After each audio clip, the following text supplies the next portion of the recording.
문재인 대통령과 김정은 국무위원장이 최근 들어 수차례 친서를 주고받은 것으로 전해졌습니다.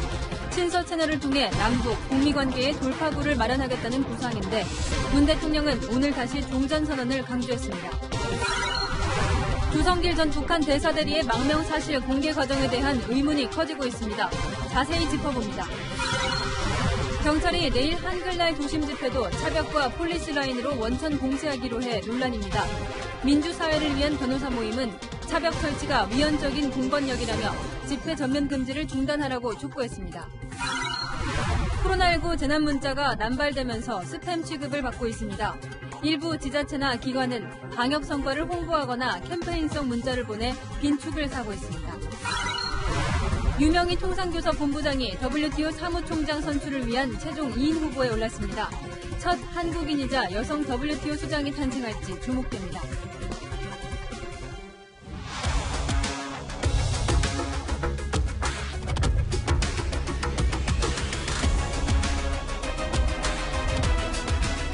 뉴스의 동정민입니다.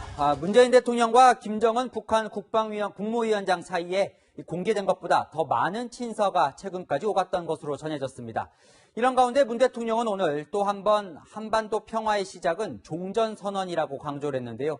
당장 야당은 북한군이 쏜 총에 우리 공무원이 피격당한 상황은 도외시한 채 미국은 언급도 없는 종전선언에 왜 그렇게 집착을 하느냐는 비판을 하고 나섰습니다.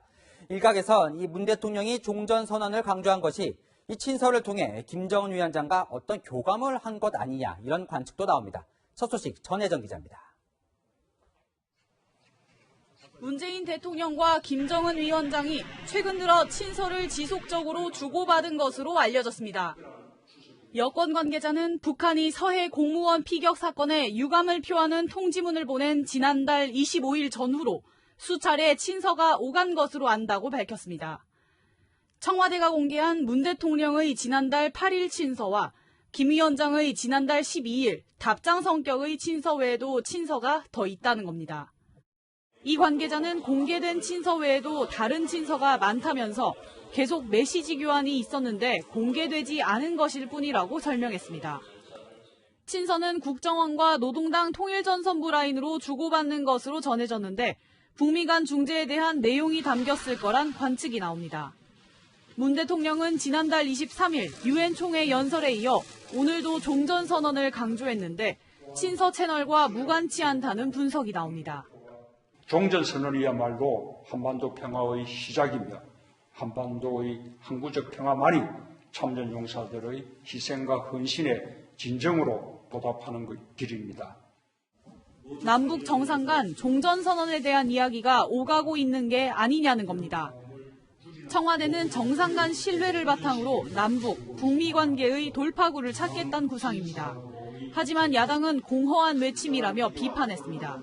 북한이 대남 적대 정책을 포기하지 않는 한 종전선언은 허황된 구호입니다. 여권에선 북한이 다음 달 미국 대선 전에 변화된 움직임을 보일 수 있다는 전망도 나오고 있습니다. 채널A 뉴스 전혜정입니다. 문재인 대통령이 종전선언을 강조하는 동안 이 군은 미군으로부터 이 전시작전 통제권, 이른바 전작권 전환을 현 정부 임기 내에 바치기 위해 밀어붙이고 있습니다. 반면 북한은 모레 이 새로운 전략 무기를 공개하며 무력 시위를 할 가능성이 큽니다. 정다은 기자입니다. 문재인 정부는 임기 내 전작권 전환을 목표로 내세웠습니다. 전시작전 통제권 환수는 궁극적으로 우리 군의 체질과 능력을 비약적으로 발전시킬 것입니다. 하지만 차질이 생겼습니다. 코로나19로 지난 8월 한미 연합훈련 규모가 축소되면서 2단계 검증을 치르지 못했기 때문입니다. 지난 2014년 한미는 3가지 조건을 충족했는지 평가한 후 전작권을 전환하기로 합의한 상태입니다. 군은 조건을 바꿔서라도 일정 시간이 지나면 전작권을 가져오겠다고 밀어붙이고 있습니다. 우리가 전작권을 전환하는 것이 요원해지거나 너무 지연될 경우에는 여러 가지 그런 부분들을 좀 다시 수정 보완할 필요는 있다고 제가 생각을 합니다. 미국은 한국군의 북핵 대응력 미비 등을 이유로 조속한 전환에 부정적인 것으로 알려졌습니다. 야당도 반발하고 있습니다. 정신 승리만 외치고 우리가 다 할 수 있다. 능력도 불충분하고 조건도 안 갖춰주는데 하겠다고 하는 것은 이런 가운데 북한은 올해 노동당 창건 75주년 행사에서 새 전략 무기를 다수 공개할 것으로 보입니다. 이제 세상은 곧 멀지 않아 조선민주주의 인민공화국이 보유하게 될 새로운 전략 무기를 목격하게 될 것이라고 확언하셨습니다. 이인영 통일부 장관은 미사일을 쏘는 고강도 도발이 아닌 저강도 시위에 그칠 것으로 예상했지만 서욱 국방부 장관의 생각은 다릅니다. 열병식을 포함해서 여러 가지 행사를 준비하고 있는 것으로 보여지고 전략 무기들을 이렇게 무력 시위할 걸로 현재는 판단하고 있습니다. 북한이 보란 듯이 전 세계 앞에서 무기 퍼레이드를 벌일 경우 종전선언의 의미도 퇴색될 수밖에 없다는 우려가 나옵니다. 채널A 뉴스 정다은입니다. 오늘 국정감사장에서는 이 북한에 의해 피격당한 공무원 이모 씨의 월북 여부로 설전이 벌어졌습니다. 이 해경은 자진 월북이 맞다며 증거 몇 가지를 제시했고 야당은 표류 가능성을 뒷받침하는 추정 증거로 맞섰습니다. 우리 군은 북한군이 이 씨를 총살한 뒤 불태우는 장면으로 추정되는 이 불빛 영상을 확보한 것으로 확인됐습니다. 김윤수 기자입니다. 국회 농해수위 국감은 서해 공무원 피격 사건 피해자 이모 씨의 명복을 비는 묵념으로 시작됐습니다. 일동 묵념. 야당은 이 씨가 월북했다는 해경에 CCTV, 목격자도 없는데 추정일 뿐이라며 북으로 표류했을 가능성을 지적했습니다. 2시에 갔다는 건 추정 시각이고 확실한 증거도 없어요. 그럼 시간이 늦어지면 늦어질수록 인위적인 노력을 안 가해도 그냥 자연스럽게 해류에 따라서 북쪽으로 흘러가게 돼 있는 겁니다. 어떻게 주먹구구식으로 이렇게 발표를 합니까 도대체? 의원님, 저희들이 제가 수도 말씀드렸듯이 국방부 발표가 가장 중요하다는 부유물의 탄체 구명조끼를 입고 있었습니까? 그것까지 수사를 하고 있습니다. 아우 시원합니다 아주. 해경은 이 씨가 구명조끼를 착용했고 해류가 북에서 남으로 흐르는 점을 자발적인 월북의 근거로 들었습니다. 하지만 야당은 구명조끼는 어민들도 착용하고 특정 시간에는 남에서 북으로 흐르는 해류도 있다며 해경의 주장을 반박했습니다. 반면 여당은 해경 수사 결과에 힘을 보탰습니다. 저는 직감적으로 그 기사를 보는 순간에 개인의 부채나 또는 사생활 문제로 월북 가능성이 대단히 크다. 내 경험상 볼 때. 국방위 국감에선 우리 군이 북한군이 이 씨를 총살한 뒤 불태우는 장면으로 추정되는 영상을 갖고 있는 것으로 확인됐습니다. 시신 소각 영상이 아니고 불빛을 관측한 그 영상인데 제가 그 영상은 보지 못했고 불빛을 관측한 그 사진만 제가 하나 봤습니다. 군 당국은 또 북한군 감청에 시신을 의미하는 단어는 없었지만 월북 의미의 단어는 있었다고 밝혔습니다. 채널A 뉴스 김윤수입니다. 오늘 청와대에 한 통의 편지가 도착했습니다. 아버지가 죽임을 당할 때 나라는 무엇을 하고 있었나? 이 서해에서 피격당한 공무원의 아들이 대통령에게 쓴 편지였습니다. 한수아 기자입니다. 피격 공무원의 형 이래준 씨가 고인의 아들이 쓴 편지 원본을 문재인 대통령에게 전달하기 위해 청와대를 찾았습니다. 이 씨는 숨진 공무원의 장인이 쓴 2장의 편지도 함께 전달했습니다. 대통령께 적화의 부부 전달한 편지 내용이 잘 전달돼서 유가족 입장을 적화가 좀 잘 대변했습니다. 그리고 가족분들에게 저희가 위로의 인사를 드리고요. 보내주신 서신은 대통령께 잘 전달될 수 있도록 전달하겠습니다. 아들의 편지에는 아버지가 잔인하게 죽임을 당할 때 나라는 무엇을 하고 있었냐며 아버지의 명예를 회복시켜달라는 내용 등이 적혀 있습니다. 청와대 관계자는 아들의 편지가 청와대에 전달된 만큼 문 대통령이 직접 답장을 보낼 계획이라고 말했습니다. 이에 대해 김종인 국민의힘 비대위원장은 공무원의 아들이 기다리는 건 답장이 아니라 대통령다운 행동이라고 비판했습니다. 채널A 뉴스 한수아입니다. 조성길 전 대사대리의 망명과 공개 과정에서 여러 가지 의문점이 나오고 있는데요. 한국으로 온 이유가 미국이 받아주지 않았기 때문이라는 주장이 나왔습니다. 오늘 국감에서는 한국에 와 있다는 사실을 누가 유출했는지를 놓고 공방이 벌어졌습니다. 강병규 기자입니다. 조성길 전 이탈리아 주재 북한 대사대리가 미국 망명을 요청했지만 거절당해 한국행을 선택한 것으로 알려졌습니다. 정부 관계자는 조 전 대사대리의 망명 신청을 미국 정부가 거절해 우리 정부가 받아들인 것으로 안다고 밝혔습니다. 지난해 이탈리아에서 모습을 감췄을 당시 미국이 정보 가치가 크지 않아 미국 망명이 불발됐다는 외신 보도들이 있었지만 우리 정부 관계자가 직접 언급한 것은 처음입니다. 전해철 국회 정보위원장은 앞서 조 전 대사대리가 수차례 한국행을 희망했다고 설명했는데 미국행이 불발된 뒤 한국행을 집중적으로 타진한 것으로 보입니다. 통일부 국감에서는 조 전 대사대리의 한국 망명 사실을 누가 알렸는지를 놓고 공방이 이어졌습니다. 이게 왜 이 시기에 여론이 악화되는 여러 가지 이슈가 생겼을 때, 여권에 불리한 이슈가 생겼을 때 이게 공개되어 나왔느냐. 결국 물타기용이다, 국면 전환용이다, 이런 국가기관이 관여하거나 또는 의도를 갖고 했다는 주장을 여전히 하고 있는 것은 저는 정말 까닭없는 혼란을 만드는 거다 생각을 해서. 이인영 통일부 장관은 우리 정부는 북한 문제를 정치적으로 활용하지 않고 있다고 반박했습니다. 이 장관은 북한행을 원하는 것으로 알려진 조 전 대사대리 부인의 북한 송환 가능성에 대해 국민 공감대 등을 보면서 판단할 문제라며 신중한 입장을 보였습니다. 채널A 뉴스 강병규입니다. 자, 조성길 전 대사대리 망명에 대한 궁금증 외교안보 국제부 박수유 기자와 최대한 풀어보겠습니다.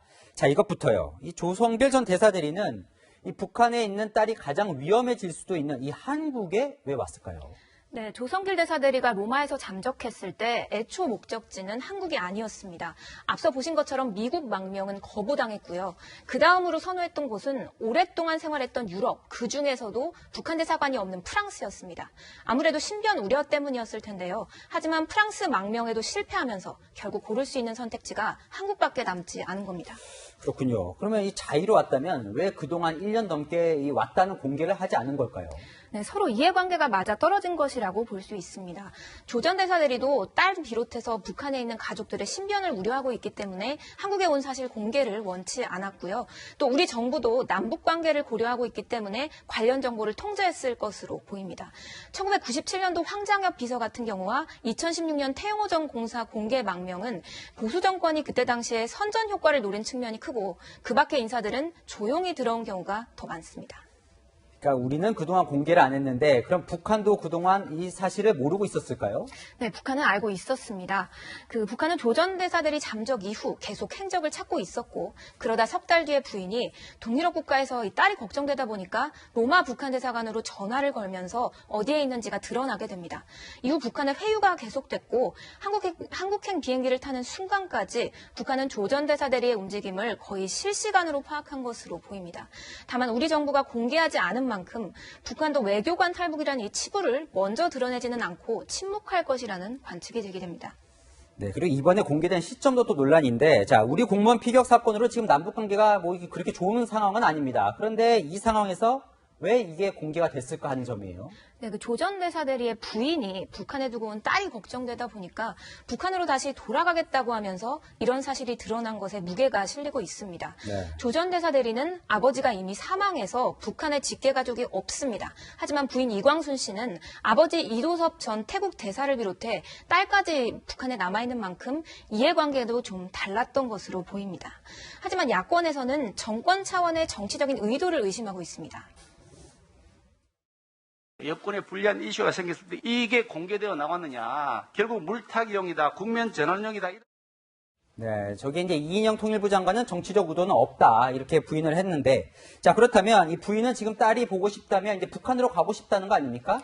이 북한으로 가는 게 가능은 한가요?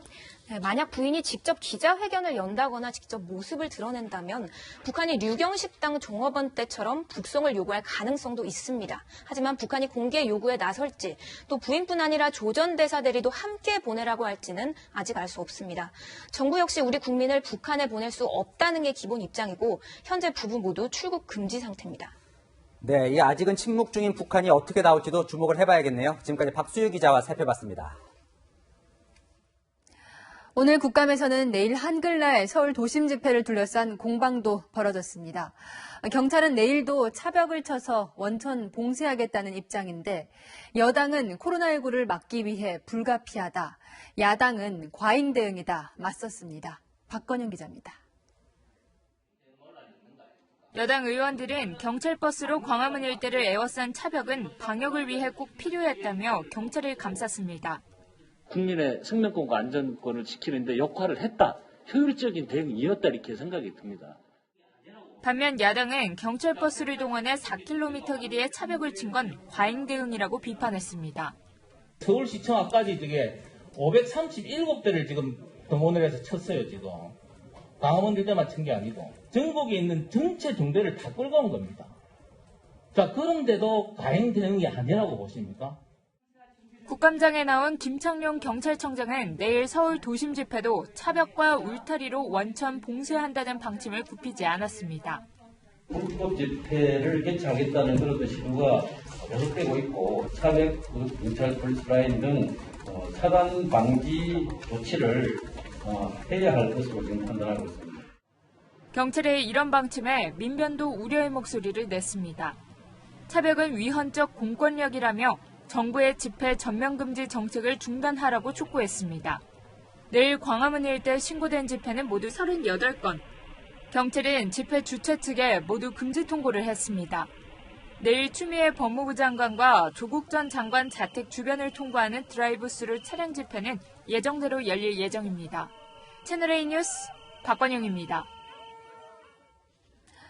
현 정부 고위공직자들의 재산 문제도 국감장의 뜨거운 감자였습니다. 1주택은 청와대 인사의 뉴 노멀이다. 청와대가 지난 8월 이강섭 법제처장을 임명하며 강조했던 말입니다. 이 처장도 부동산 투기는 서민들의 내 집 마련 기회를 박탈한다. 이렇게 말하면서 강하게 비판했습니다.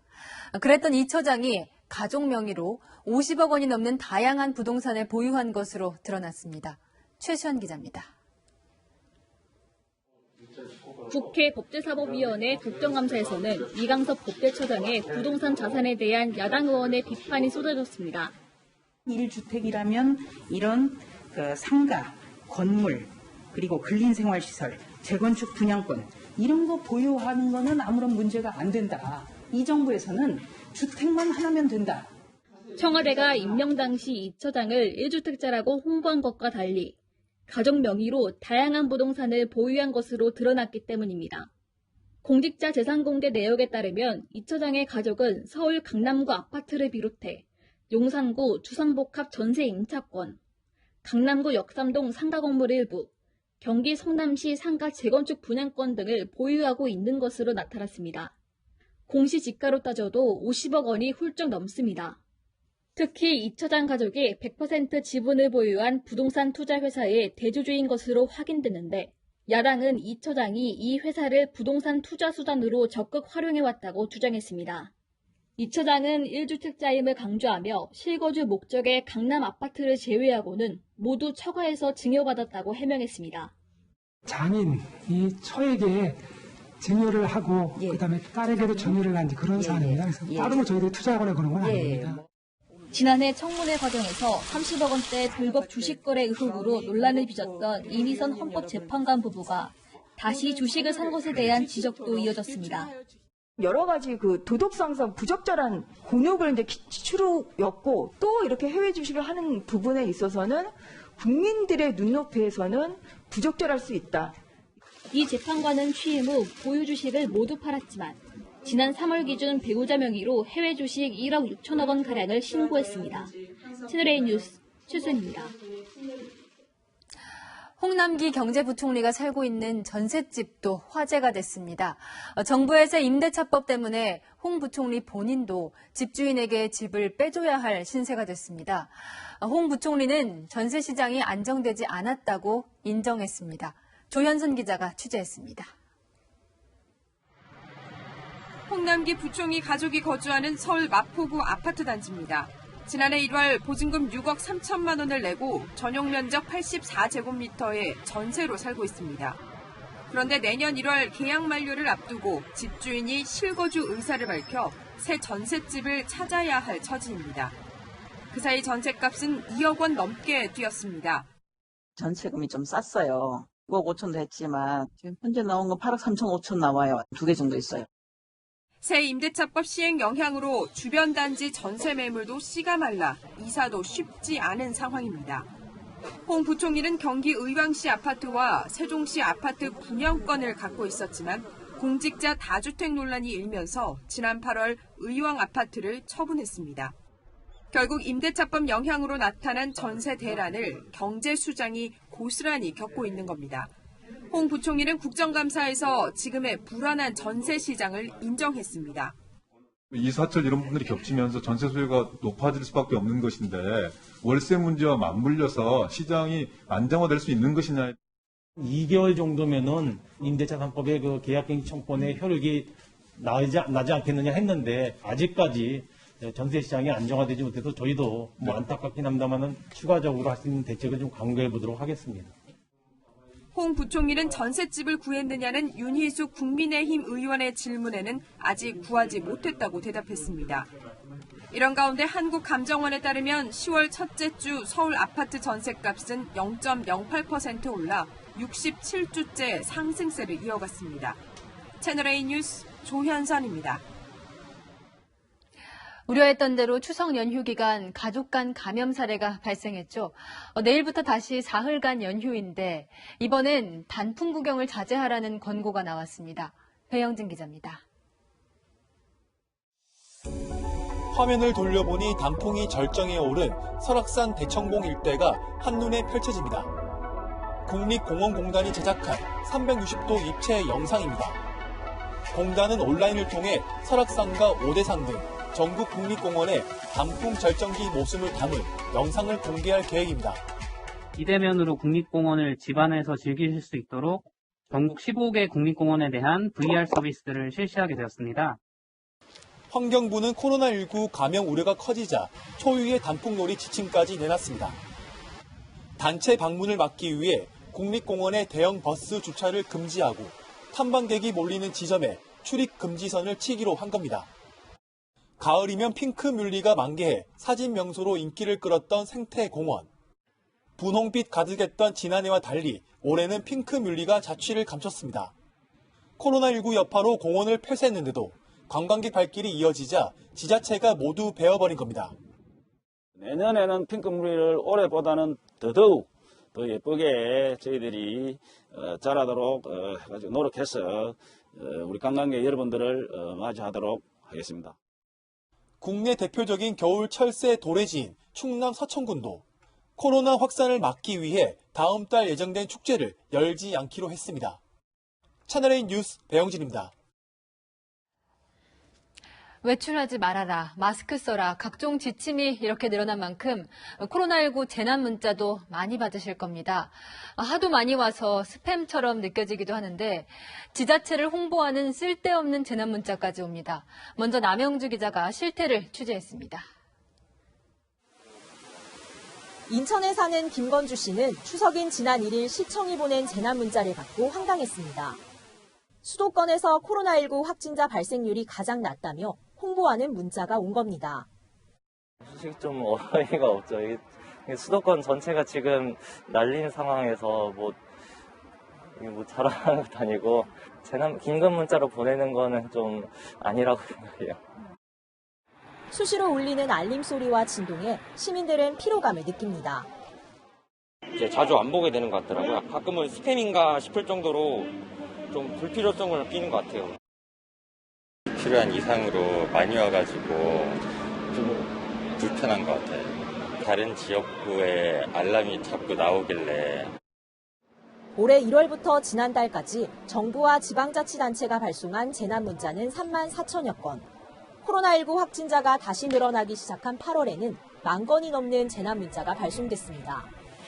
재난문자가 남발되면서 시민의 민감도를 떨어뜨리기도 합니다. 정말 재난일 때만 재난 문자가 와요. 근데 한국은 너무 자주 오니까 이게 재난인가? 아니지 않을까? 그냥 내 문자와 같은 느낌이 있을 때가 있거든요. 수신을 거부하는 사람도 있습니다. 재난문자는 위급재난, 긴급재난, 안전안내 3가지로 나뉘는데 코로나19 관련 문자는 안전안내에 해당돼 사용자가 원하면 수신을 차단할 수 있습니다. 직장 내에서도 여러 명이 같이 다 소리가 울리니까 너무 좀 요란하고 하기도 해서 그냥 저 같은 경우에는 좀 꺼놓는 편이고. 재난문자가 스팸문자처럼 여겨지면서 정작 필요한 순간에 제 역할을 하지 못할 수 있다는 우려도 나옵니다. 채널A 뉴스 남영주입니다. 재난문자가 남발하는 이유가 뭘까요? 정부가 지방자치단체에게 발송 권한을 넘겼고 공짜로 보낼 수가 있습니다. 이어서 김재혁 기자입니다. 지난해 9월 행정안전부는 재난문자 발송 권한을 지방자치단체로 넘겼습니다. 지자체가 재난 상황의 현장을 가장 빨리 파악할 수 있다는 이유에서입니다. 문자를 보내기 전에 반드시 행안부 승인을 받아야 했던 지자체는 별도 승인 없이 문자를 보낼 수 있게 됐습니다. 지자체가 권한을 가진 데다 감염병은 자연재해와 달리 구체적인 발송 기준이 없다 보니 재난문자가 남발된다는 지적이 나옵니다. 코로나19 사태를 맞아 확진자 동선 등 필수 정보 위주로 문자를 보내라는 정부 지침이 생겼지만 강제성이 없습니다. 그렇다 보니 웬만한 사람은 다 아는 방역수칙을 정부와 지자체가 중복적으로 보내고 있습니다.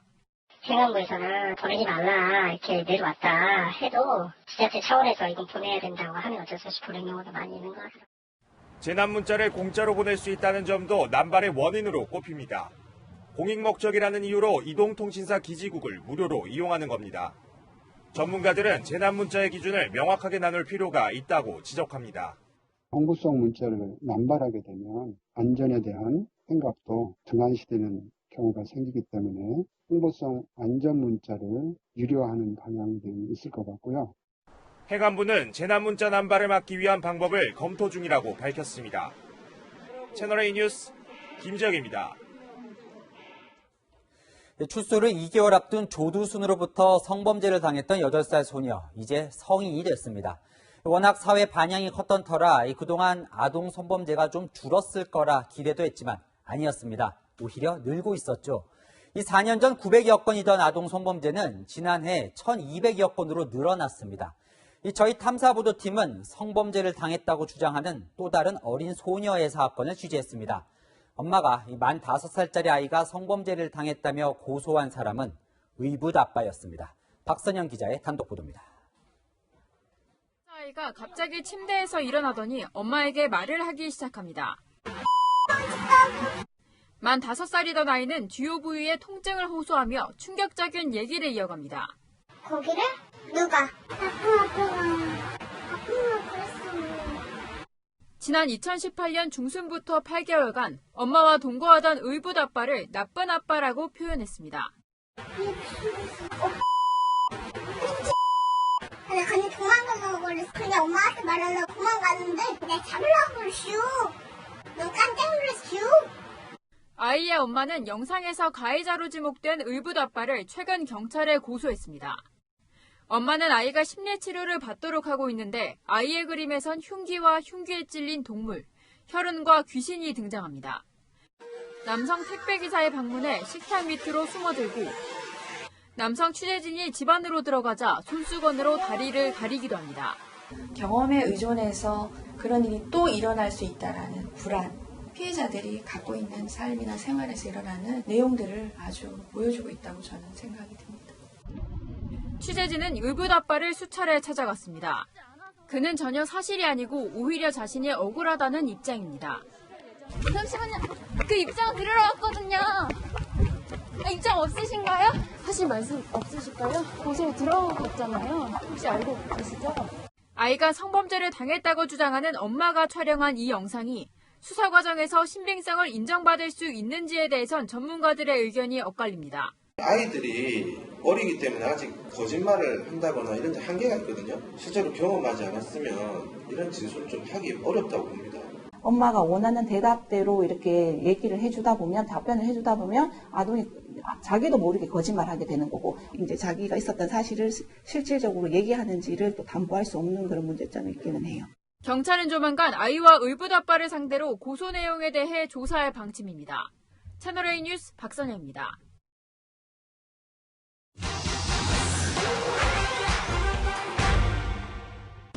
입법 예고된 낙태죄 개정안이 논란입니다. 임신 14주까지 낙태가 전면 허용되고 24주까지는 조건부 허용된다는 게 핵심인데 이 14주, 24주 기준이 뭐냐 문의가 많아 팩트맨이 알아봤습니다. 허용 기준이 14주가 된 건 이 시기까지 태아가 사고를 하거나 자아를 인식할 수 없다는 국내외 연구가 반영됐다는 분석입니다. 특히 지난해 4월 헌법재판소의 낙태죄 헌법 불합치 결정 당시 재판관들의 입장도 영향을 미쳤죠. 재판관 3인은 14주는 임신기간의 3분의 1에 해당돼 안전한 수술이 가능하고 또 여성의 판단에 따라 낙태를 할 수 있게 해야 한다고 언급했습니다. 그렇다면 조건부 허용되는 24주는 어떤 기준일까요? 쟁점은 모체를 떠나 태아가 생존할 수 있냐인데요. 팩트맨이 세계보건기구 자료를 살펴보니 태아가 22주 이상 또 체중이 500g 이상이어야 독자적 생존할 수 있다고 보고 있습니다. 그렇다면 정부와는 왜 24주가 된 걸까요? 이미 현행법엔 유전적인 문제나 성범죄 등이 있었다면 24주 이내에서 낙태 허용하고 있는데요. 개정안엔 여기에 사회 경제적인 사유가 추가된 겁니다. 이번 개정안 낙태 찬성 또 반대 측 모두 반발합니다.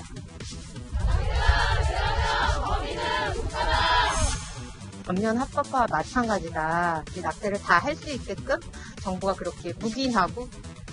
의료계에선 마지막 월경 시작일을 기준으로 14주를 판단해야 하는데 여성의 기억 또 초음파 검사로는 명확하지 않을 수 있다는 지적이 있는데요. 해외는 어떨까요? 국회 입법조사처에 따르면 OECD 회원국 대부분 12주에서 14주까지 낙태를 허용하고 있고 이 낙태죄 자체를 폐지한 국가도 있는 건 맞는데요. 각계의 반발이 이어지는 만큼 국회 통과까지는 진통이 예상됩니다. 이 밖에도 궁금한 점은 팩트맨 많은 문의 바랍니다. 전 세계 164개 국가의 무역 질서를 감시하고 심판하는 곳 WTO 세계무역기구의 새 사무총장 발선에 유명희 산업통상부 통상교섭본부장이 진출했습니다. 유명희 본부장은 지난해 한일 수출 규제 갈등 때 우리 정부 측 실무를 주도했습니다. 정부는 9월 11일 오늘 일본이 지난 7월 4일 시행한 수출 제한 조치를 WTO에 제소할 예정입니다. WTO 제소라는 강경카드까지 꺼냈죠.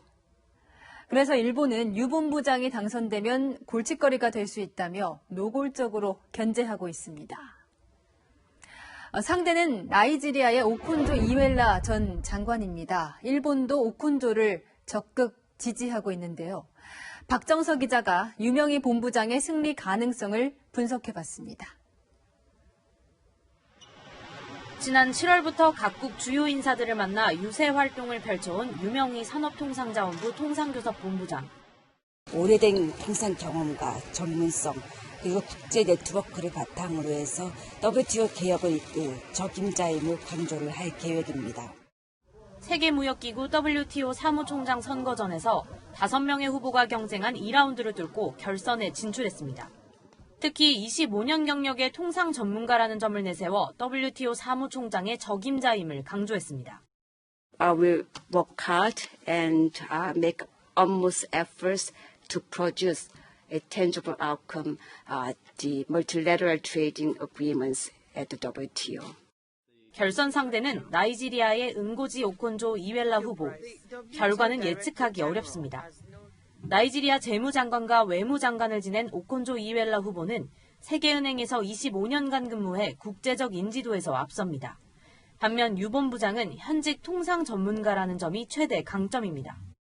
한국의 경제적 위상과 정부의 전폭적 지원도 등에 업고 있지만 일본의 반대를 극복해야 한다는 숙제도 안고 있습니다. 아프리카계 WTO 사무총장이 없었다는 점도 불리한 부분입니다. 문재인 대통령은 유 본부장에게 전화로 축하를 전하면서 총력 지원을 약속했습니다. WTO는 164개 회원국과 합의를 도출해 다음 달 7일 이전에 최종 결론을 낼 전망입니다. 유 본부장이 WTO에서 사상 첫 한국인 수장과 첫 여성 사무총장이라는 타이틀을 거머쥘지 주목됩니다. 채널A 뉴스 박정서입니다. 코로나 감염은 신의 축복이다. 트럼프 대통령이 이렇게까지 말하며 무리수를 던졌습니다. 하지만 노인층도 트럼프 대통령에게 등을 돌리며 바이든과 지지율 격차는 더 커지고 있습니다. 미국 부통령 후보 토론회에서도 코로나 책임론을 놓고 공방이 뜨거웠습니다. 워싱턴 김정한 특파원입니다. 부통령 후보들 사이에 투명 차단막이 설치되고 4m 정도 떨어진 의자에 앉아 토론이 진행됩니다. 트럼프 대통령의 코로나19 확진 이후 열린 부통령 후보 토론회에서 막말은 사라졌지만 주도권 다툼은 시작부터 뜨거웠습니다. Susan, this is important. And I want to add, if Mr. Vice President, I'm speaking. I'm speaking. 최대 쟁점이었던 코로나19 대유행 책임론을 놓고선 불꽃 튀는 공방이 벌어졌습니다. The American people have witnessed what is the greatest failure of any presidential administration in the history of our country. China is to blame for the coronavirus. And President Trump is not happy about it. 공화당 지지 성향이 강한 노년층 지지율에서도 트럼프 대통령이 크게 뒤집는 것으로 조사돼 확진 판정을 받은 뒤 격차는 더 벌어지고 있습니다. CNN은 이렇게 큰 격차를 보인 사례는 1996년 클린턴 대통령이 재선에 도전했을 때였다고 전했습니다. 완치 판정도 받지 않은 트럼프 대통령은 건재를 과시하려는 듯 퇴원 이틀 만에 집무실에서 공식 업무를 재개했습니다.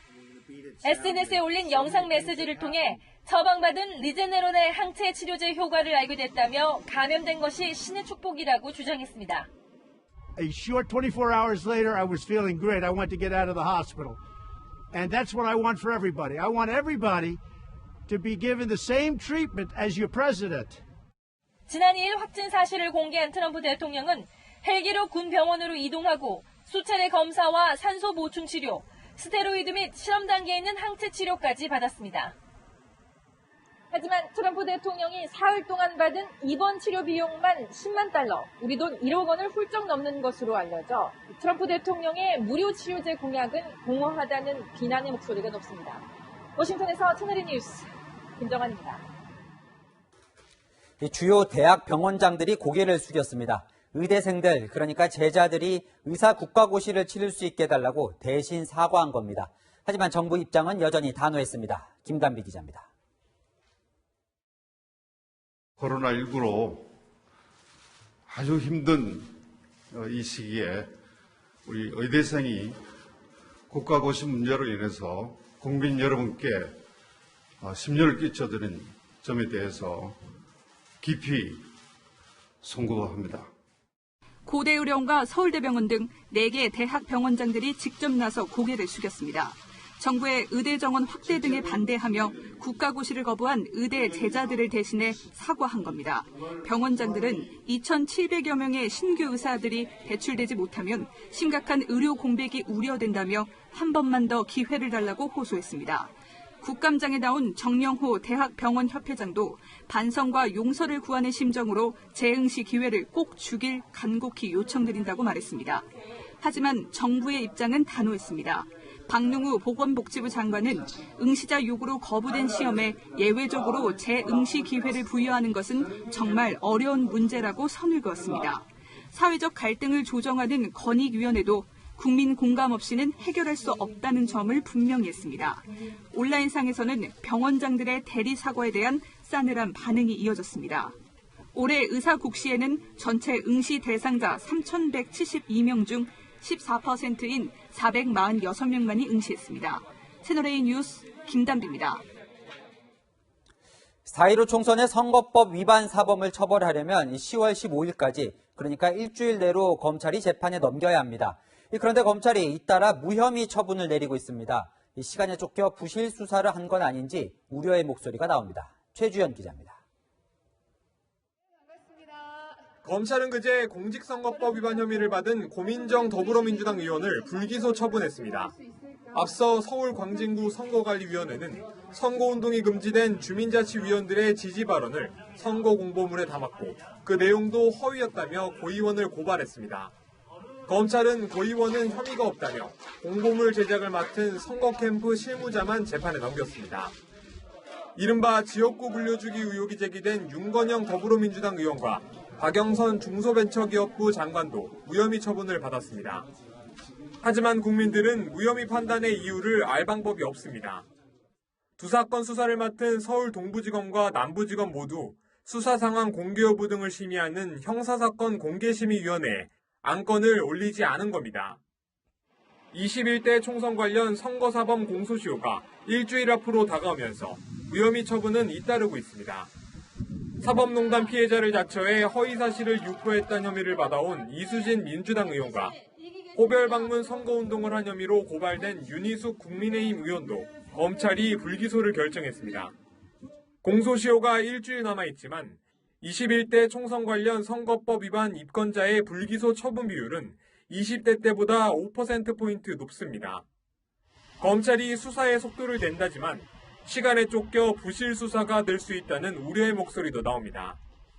재산신고 누락 의혹으로 검찰 조사 중인 무소속 김홍걸 의원과 양정숙 의원, 조수진 국민의힘 의원 등도 남은 일주일 안에 운명이 결정될 전망입니다. 채널A 뉴스 최주현입니다.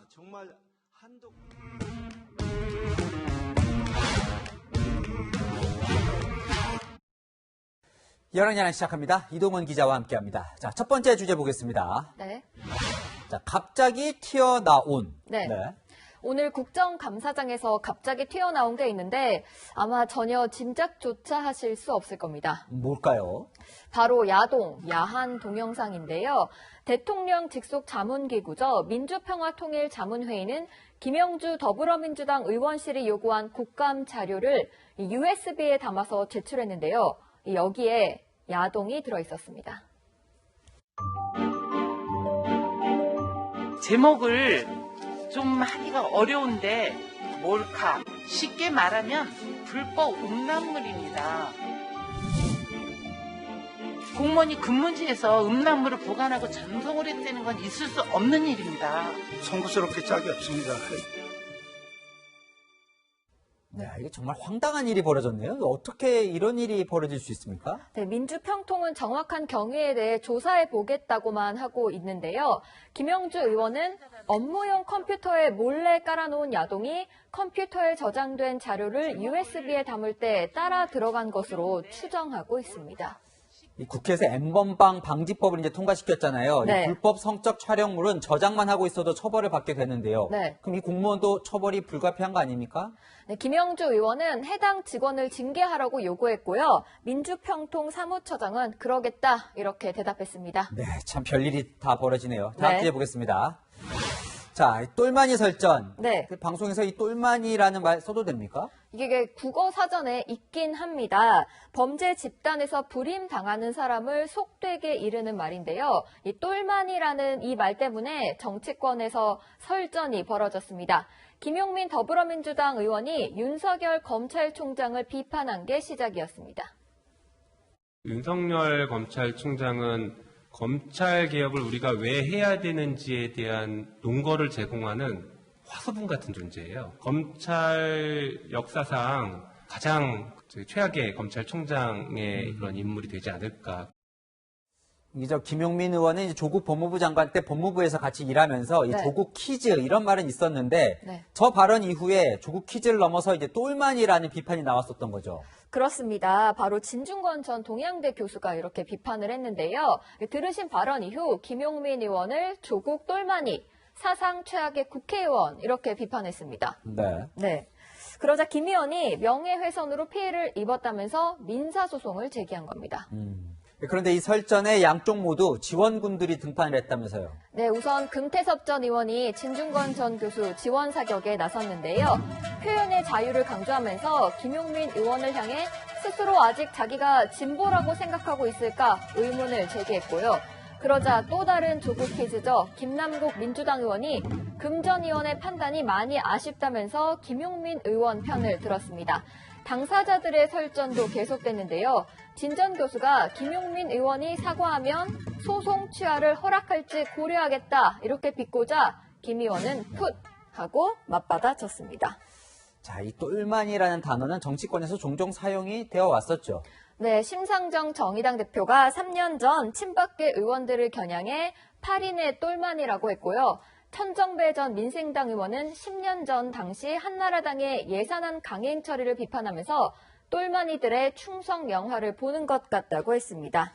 네, 이 똘만이라는 단어는 범죄 조직에서 이럴 때 자주 쓰이는 말 같은데 정치권에서는 이제 그만 봤으면 좋겠어요. 네, 그래서 오늘의 여랑야랑은 왜들 이래로 정해봤습니다. 돌이켜보니 오늘 여랑야랑 소재가 야동과 똘만이었는데요. 이 정치권에서 설전을 벌이더라도 이 수준이 좀 더 높아지면 좋겠습니다. 지금까지 여랑야랑이었습니다. 그동안 코로나 때문에 결혼식을 미루는 예비부부들 많았죠.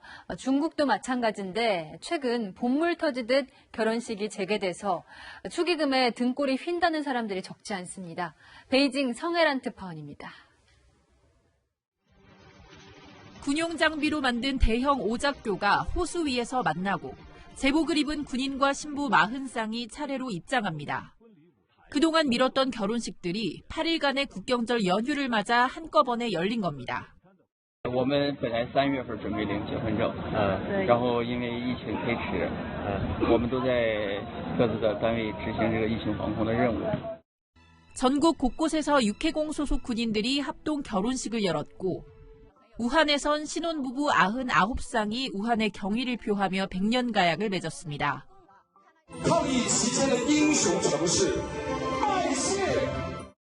방방곡곡 모인 하객들로 붐비는 식장인데 마스크 착용과 거리두기를 찾아보기 힘듭니다.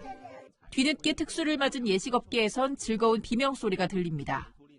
十一期间这段日子是特别旺，这几天相对格外的旺一点。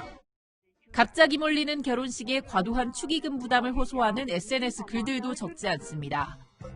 구이저우에 사는 레이모 씨는 이번 연휴 기간에만 23건의 예식에 초대받아 한 달치 월급에 맞먹는 80만 원을 써야 합니다.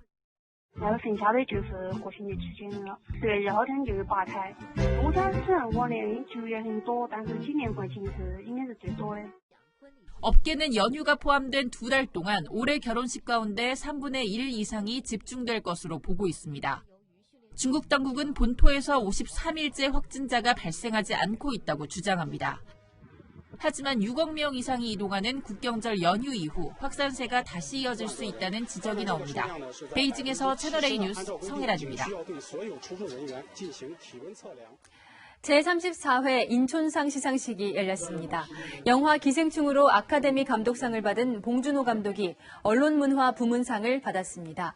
과학기술 부문에선 차국헌 서울대 화학생물공학부 교수가 수상했습니다. 차 교수는 최근 산업폐기물을 이용해 배터리를 개발하는 등 고분자 재료 분야에서 세계적 석학으로 인정받고 있습니다. 한동대학교는 혁신을 선도한 공로로 교육부문 수상자가 됐습니다.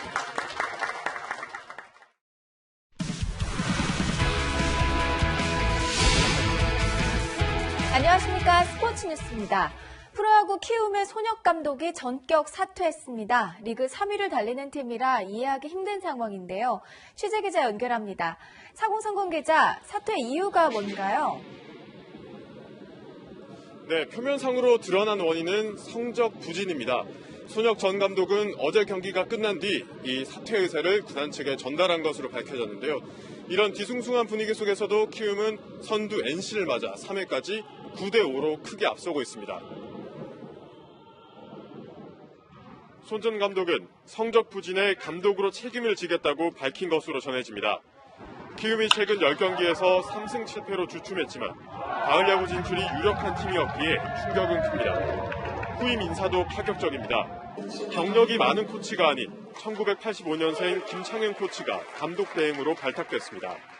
어려운 시기에 이렇게 무거운 짐을 주고 떠나는 것 같아서 미안하다. 후회 없이 좋은 경기 해라라고 말씀하셨습니다. 사퇴 배경에 다른 이유가 있을 것이란 의혹에 구단은 부인했습니다. 저는 감독님이랑 정말 소통을 자주 하거든요. 전혀 갈등 없었습니다. 갑작스러운 감독 사퇴가 시즌 막판 순위 싸움의 변수가 될지 주목됩니다. 지금까지 고척에서 전해드렸습니다. 성추행과 그에 따른 2차 가해까지 이겨내고 팔각의 링에서 강력한 발차기를 자랑하는 여성 파이터가 있습니다. 사연 많은 최정윤 선수인데요. 이민준 기자가 만났습니다. 정확한 펀치로 상대를 다운시켜 승리를 따냅니다. 175cm 큰 키의 파이터 최정윤. 킥복싱 대회 챔피언에도 올랐지만 3년 전 운동을 그만두었습니다. 팀 관계자로부터 당한 성추행 때문이었습니다. 가족에게도 알릴 수 없었습니다. 여자로서의 스트감 이런 거는 말로 표현할 수도 없었고 많이 무서웠어요. 그때 당시. 그래서 그냥 도망치듯이 운동을 그만뒀었고. 하지만 격투기의 매력은 한시도 잊은 적이 없습니다. 올해 링으로 돌아오면서 자신감을 찾았고 온라인 방송에서 피해 사실도 밝혔습니다. 이게 그라운드를 하는 느낌이 아니라 이제 점점 만진다는 느낌을 받을 때가 있어요. 그러면은 이제 100%인 거죠. 조회수가 70만이 넘을 만큼 격투기 팬들의 반응은 뜨거웠습니다. 그만큼 악성 댓글도 많았습니다. 다른 경로로 범행 사실이 알려진 성추행 가해자는 현재 불법 촬영 등의 혐의로 검찰 조사를 받고 있습니다. 솔직히 숨기고 싶었던 마음이 훨씬 컸어요. 그 신고해주신 분한테 너무 고맙게 느껴졌고 좀 뭔가 속 시원한 느낌도 있었어요. 가해자의 사과를 받아낸 지금은 마음 편히 챔피언 꿈을 꿉니다. 뭐라 해야지? PR? 그 무대를 올라가게 되고 승리를 내면 그 짜릿함이 있어요. 그거를 잊지 못해서 계속 운동을 하게 되고. 채널A 뉴스 이민준입니다. 오늘처럼 구름량이 적은 화창한 날에는 낮엔 다소 덥기까지 하지만 밤에는 금세 추워져서 옷차림을 어떻게 해야 될지 고민되시죠? 오늘 아침 서울의 기온은 12.1도로 출발했는데 오후 3시에 다가서는 이 시각 서울은 22.5도까지 껑충 올랐습니다. 이렇게 구름이 없는 날일수록 일교차는 더 크게 벌어지는데요. 낮에는 태양빛이 그대로 지면에 도달해 금세 뜨거워지고 밤이 되면 빠져나가는 열기를 구름이 막아주지 못해 지면이 더 차가워지는 겁니다. 한글날인 내일도 맑고 일교차 큰 날씨가 계속됩니다. 14호 태풍 차놈이 올라오면서 북동풍은 점차 강해지고 있는데요. 내일 제주와 남해안, 경상해안은 파도가 매우 높게 일겠고 특히 동해안은 너울성 파도까지 우려됩니다. 토요일에는 제주와 동해안 지역에 비가 조금 지나겠습니다. 날씨였습니다.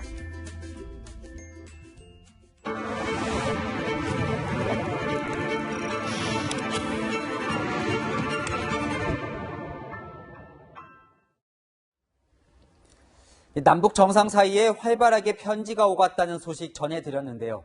이 편지로 유명한 건 레이건 전 미국 대통령입니다. 이 생전에 10,000통이 넘는 편지를 썼다는데요. 특히 반대 세력과 소통할 때 그리고 국민을 위로할 때 진솔한 편지는 그만의 무기였습니다. 칼보다 강하다는 펜의 위력으로 김정은 북한 국무위원장의 마음을 돌렸으면 합니다. 그리고 하나 더, 대통령의 진심이 닿기를 기다리는 곳이 비단 북한만은 아니지 않을까요? 오늘 뉴스 여기까지입니다. 내일도 뉴스입니다.